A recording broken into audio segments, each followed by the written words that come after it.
I would just like to say that I am terrified that even you, someone who's obviously educated, has given up hope completely. Like when you call upon us, you say white folk, you say black people, Jewish people. Why can't we come together? We obviously can come together. We just have to find a way to do it.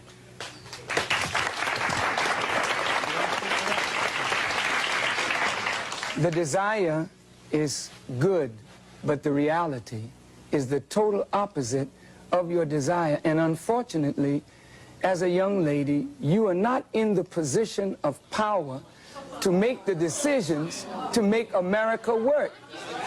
May I, you know, as an audience of intelligent people, I would like to just take a moment to say to you that I really don't think you fully understand what has happened to these people that you look at as second-class or inferior citizens in this nation.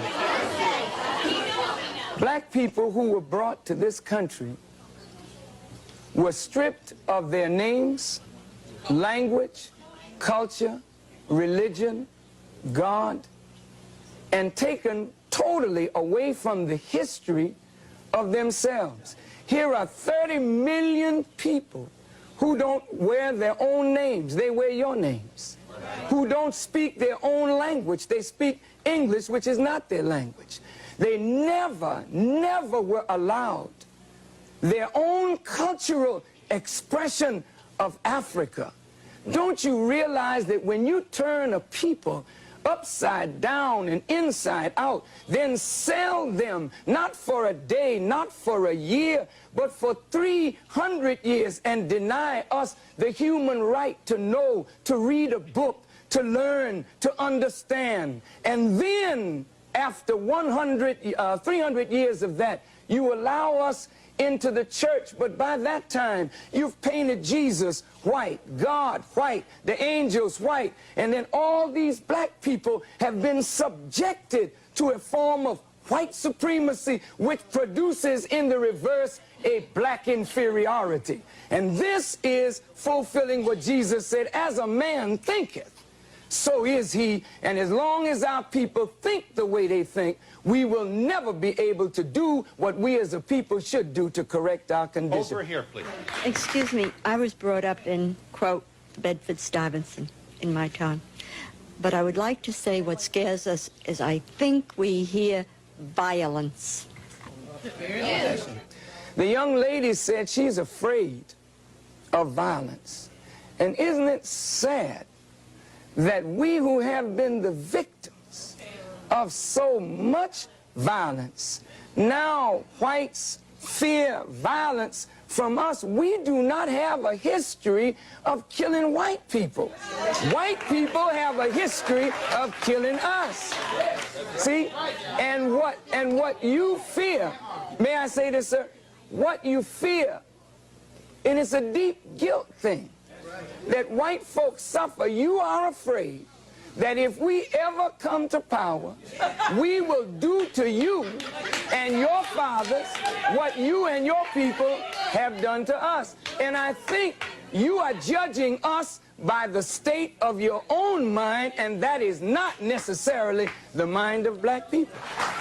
Okay, I've been listening in this corner right here, and I've heard a whole lot of negative things from the white people here. When you were trying to explain yourself, the white people don't want to hear you explain yourself. They drown you out. They start already trying to drown you out and talk over you. There's a certain amount of white arrogance here, and they don't want to listen to what black people are saying. They don't understand because they don't want to understand. I've heard a woman here say, go back to Africa. Somebody said, we have a black holiday. What does that mean? So what does that mean? He did not say that. He said, if we have a choice, what some of us can go and some of us can stay. Remember, but there's no understanding in here. People are just trying to talk. To those arrogant persons, you know, when you tell us go back, please remember where you came from.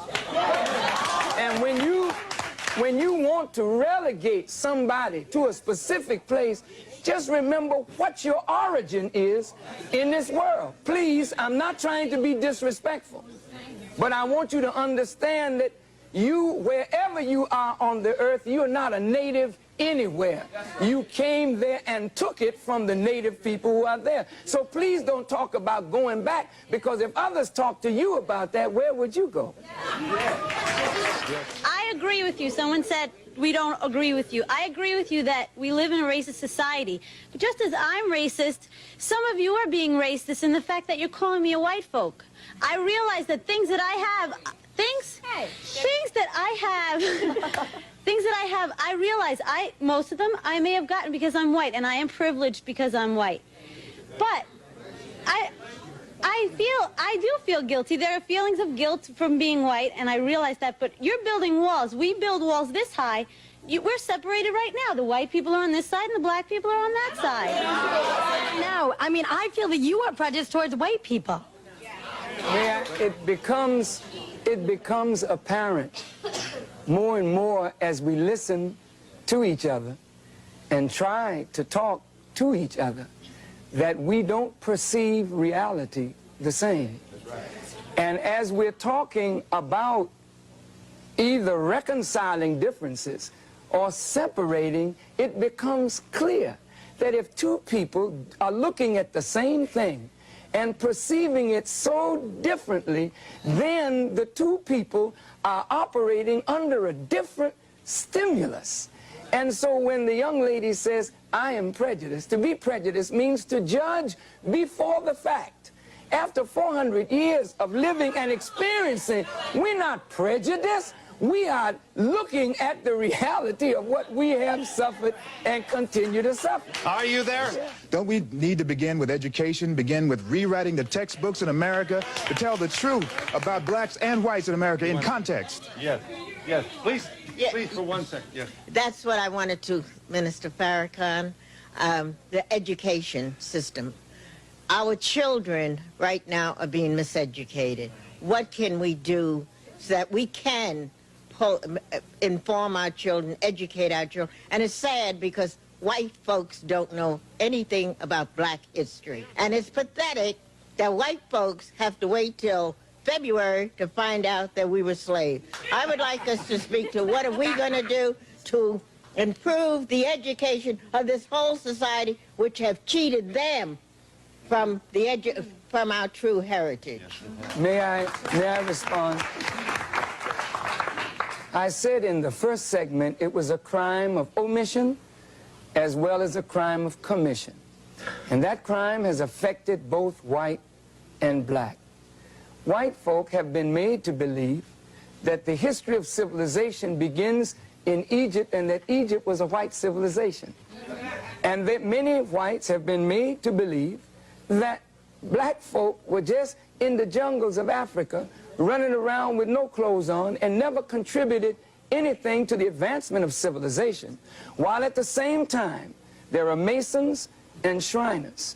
Some of your parents are Shriners and Masons, and they put on the fez of the Muslim people, and what they're studying is the true history of the black people of this earth.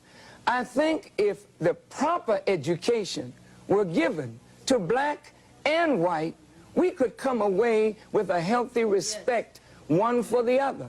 I want to clear this, that I don't think black people disrespect the tremendous accomplishments that white folk have made.